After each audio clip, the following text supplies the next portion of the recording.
શંકર ભગવાન અને સતી કૈલાસના શિખર ઉપરથી નીચે ઉતરી અને કુંભજ ઋષિના આશ્રમમાં કથા સાંભળવા જાય છે. હવે આ રામકથાના મુખ્ય લેખક મહાદેવ રચી મહેશ નિજ માનસ રાખા. અને ઈ શંકર ભગવાન કથા સાંભળવા કુંભજ ઋષિ પાસે જાય.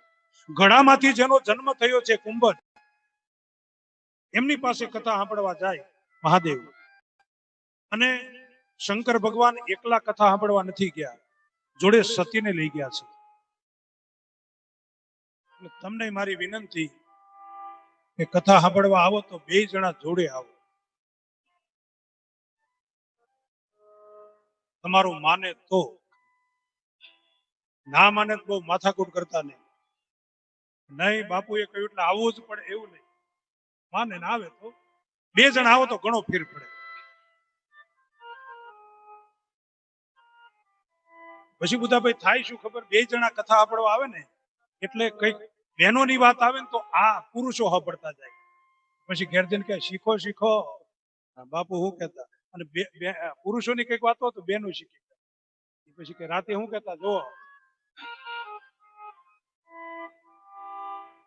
બાપ. શંકર ભગવાન અને સતી 2 કથા સાંભળવા કુંભજ ઋષિના આશ્રમમાં જાય. હવે મહાદેવ પધાર્યા એટલે કુંભજ ઋષિએ શંકર ભગવાનની પૂજા કરી. આ શંકર ભગવાનની પૂજા કરીને એમાં સતીને એમ થયું કે અમે જેની પાસે કથા સાંભળવા માટે આવ્યા એ કથા કહેનારો મારા પતિના પગની પૂજા કરે, આની કથામાં હું ભલેવાડ હોય. આવો કથાનો ખોટો અર્થ કર્યો. સંતની સરળતાનો સતીએ ખોટો અર્થ કર્યો. કારણ કે સતી છે ને એ દક્ષ રાજાની દીકરી છે. દક્ષ એટલે બુદ્ધિ, બુદ્ધિમાન બાપની દીકરી છે. અને બુદ્ધિ પરીક્ષા કર્યા સિવાય માને નહીં. પછી શંકર ભગવાનની પૂજા કરી, એવી રીતે માતાજીની પણ પૂજા કરી. પણ માતાજીને એમ કે મારા પતિ લઈ આવે એટલે બેસવું પડે, બાકી આની કથામાં હું હોય.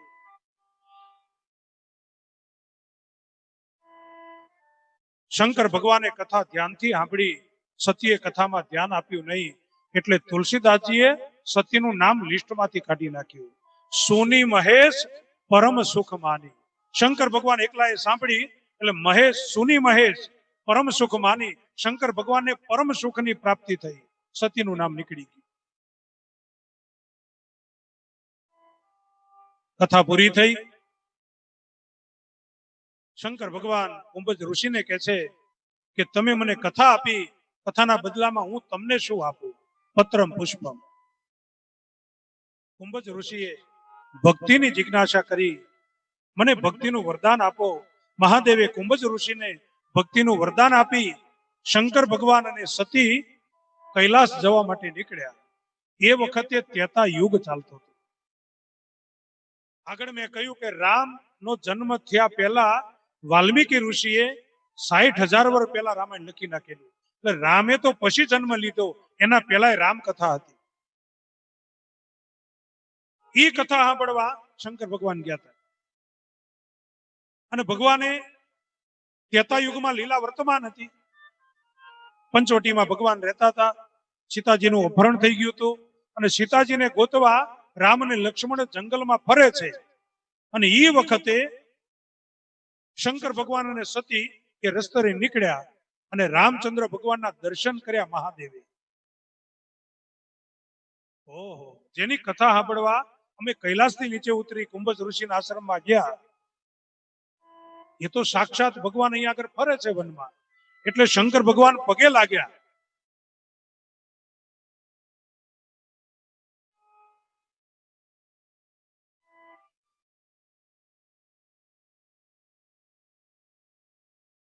હે સચ્ચિદાનંદ, હું તમને પ્રણામ કરું છું. પગે લાગ્યા. સતીએ પૂછ્યું કે પ્રભુ તમે કોને પગે લાગ્યા? આ પ્રણામ કોને કર્યા તમે? બોલે દેવી તમે પ્રણામ ન કર્યા?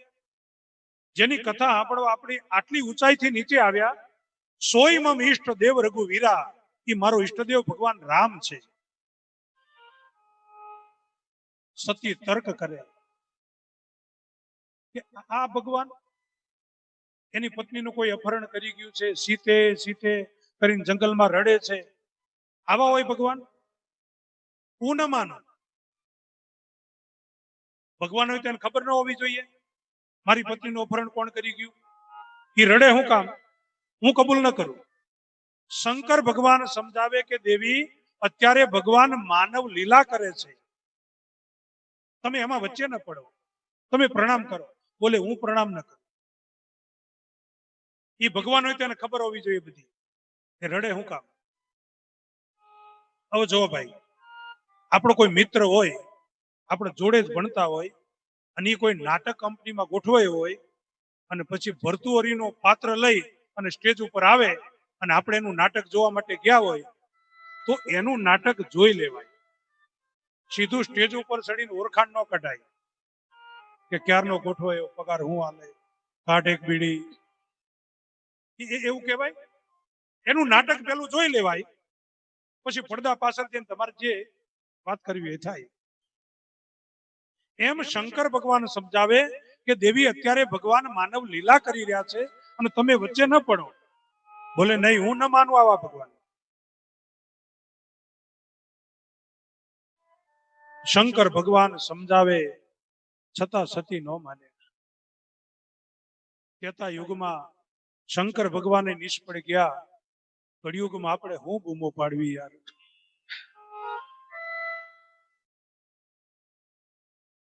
તમારું ના માને ને તો બહુ માથાકૂટ નહીં કરે. ભૂખ્યા તો રહેવાનું જ નહીં. એ મારું કેવું ન માન્યું, નથી ખાવું, આવું નહીં કર. ઘેર નાખો તો બજારમાં જઈને ગાંઠિયા ખાઈ આવા, અને કોઈ ભૂખ્યું રહે એમ નથી ભાઈ. સમુદ્ર મંથન થયું ને એ વખતે જે વિષ નીકળ્યું, એ તો શંકર ભગવાને જ્યારે પીધું ત્યારે પીધું હશે, પણ બાપ સતીએ કેવું ન માન્યું ને, ત્યારથી મહાદેવે ઝેર પીવાની શરૂઆત કરી દીધી. વિષ કયું વિષ બાપ? સમાજમાં આવતી વિષમ પરિસ્થિતિઓ એ જ વિષ, બીજું કયું વિષ? તમે સાચા હોય અને સમાજ તમારું ન માને, પરિવાર તમારું ન માને, તમારા મિત્ર સર્કલ તમારું ન માને, અને તમે પછી ઝેરના ઘૂંટડા પી જાઓ કે હશે ભાઈ, હોય સોઈ જો રામ રચી રાખા, કો કરી તર્ક બઢાવે શાખા. ઈશ્વરની કોઈ આવી ઈચ્છા હશે, અને એ વખતે તમે ઝેરના ઘૂંટડા પી જાવ ને, તો તમે એ વખતે જીવ નહીં, નીલકંઠ શિવ બની રહ્યા છો. શિવ બનવું હોય તો ઝેર પીતા થઈ જાવ. વિષમ પરિસ્થિતિઓ એ જ વિષ છે બાપ, અને બધાના જીવનમાં આવે આવું બધું.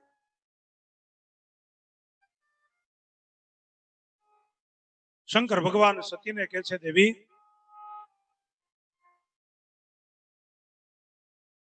તમને નથી લાગતું ભગવાન એમ? કે નહીં, હું ન માનું. તો તમે નજીક જઈને તપાસ કરો. શંકર ભગવાન એક વડલાની નીચે હરિસ્મરણ કરીને બેસી ગયા, અને સતી પરીક્ષા કરવા માટે ગયા. બુદ્ધિ છે ને એ પરીક્ષા સિવાય માને નહીં. સતી પરીક્ષા કરવા માટે ગયા. રામ લક્ષ્મણ આમ જાય છે, સતીને એમ થયું કે અત્યારે સીતાજીને જ ગોતે છે ને, એટલે લાય હું સીતાજીનું રૂપ લઉં. જો ભગવાન હશે તો મને ઓળખી જાહે, અને ભગવાન નહીં હોય તો મારો હાથ પકડશે કે ક્યાં હતા તમે. એટલે સીતાજીનું રૂપ લીધું, અને રામ લક્ષ્મણ આમ જાય એટલે સતી સામેથી આવ્યા.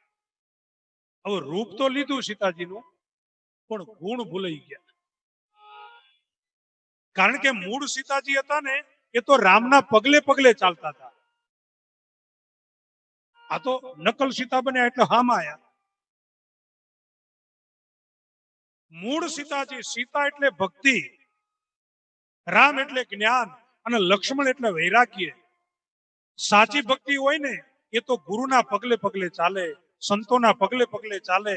બનાવટી ભક્તિ ગુરુને ઓવરટેક મારી નાખે નીકળી જાય. શીખ ધર્મમાં પેલો શબ્દ હોય ને, વાહે ગુરુ. ગુરુ કે તમે પડ્યા પડ્યા આવો, અમે નીકળી ગયા. બાપ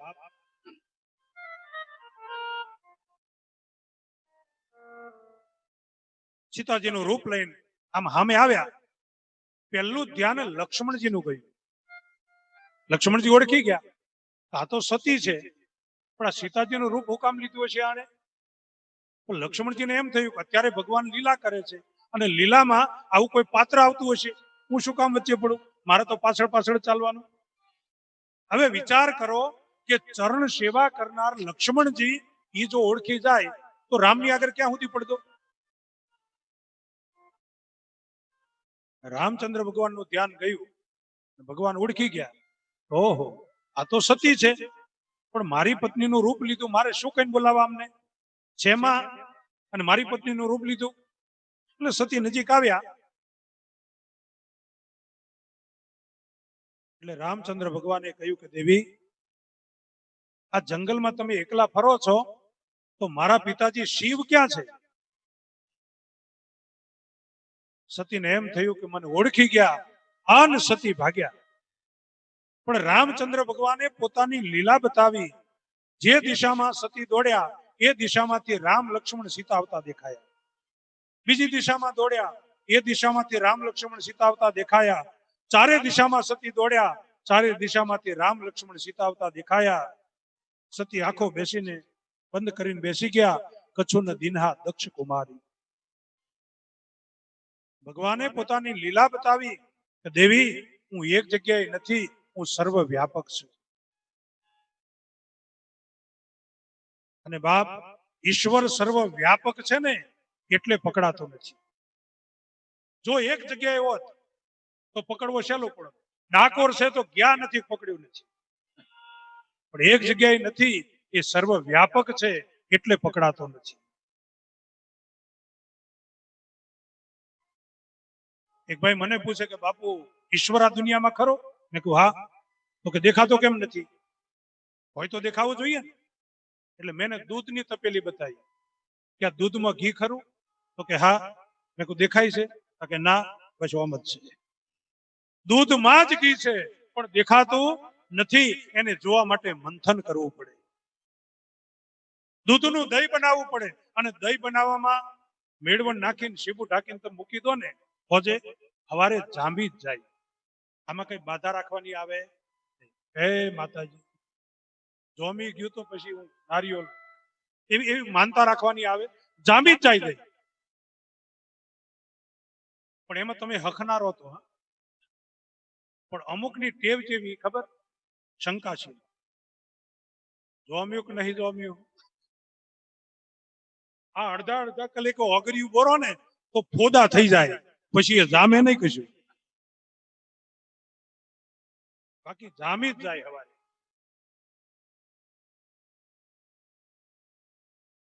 અને જોવો ભાઈ, દૂધનો કલર કેવો? સફેદ. દૂધમાંથી દહીં બન્યું એટલે એને ઘણી તકલીફ પડી જામતા, પણ દહીં બન્યું. દૂધ કરતા કિંમત દહીંની વધી ગઈ, પણ એનો કલર કેવો? સફેદ. દહીંને વલોવ્યું એટલે માખણ તૈયાર થયું. માખણનો કલર કેવો? સફેદ. એને બહુ તકલીફ પડી પણ માખણ બન્યું. અને માખણને પછી તાયું, એનું ઘી બન્યું. ઘીનો કલર લગભગ સફેદ. દૂધ સફેદ, દહીં સફેદ, છાશ સફેદ, માખણ સફેદ, અને ઘી લગભગ સફેદ. આટલી પ્રક્રિયામાંથી આમ પસાર થાય, પણ જે એનો કલર ના બદલે ને એની સમાજમાં કિંમતો થાય. આટલી બધી પ્રક્રિયામાંથી પસાર થાય તો એનો કલર એને બદલ્યો નહીં. ઘણા ઘડીએ ઘડીએ કલર બદલે.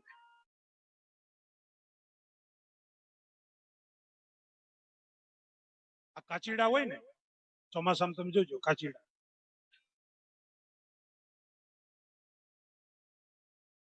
જેવા ઝાડ ઉપર હોય ને એવો કલર કરીને બેસે. વાડ ઉપર હોય તો લીલો કલર કરીને બેસે, ભૂકા ઘાસમાં હોય તો એના જેવો કલર કરીને બેસે. કલર બદલે. અને આપણે એના હોમ જોઈએ તો 3 વખત બંદગી ભરે, માથું લાવે.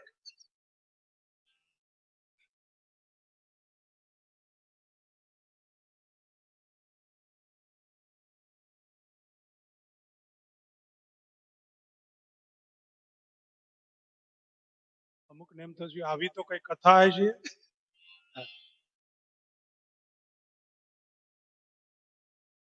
આનંદ કરીએ બાપ, આનંદ ઈ આપણું સ્વરૂપ છે.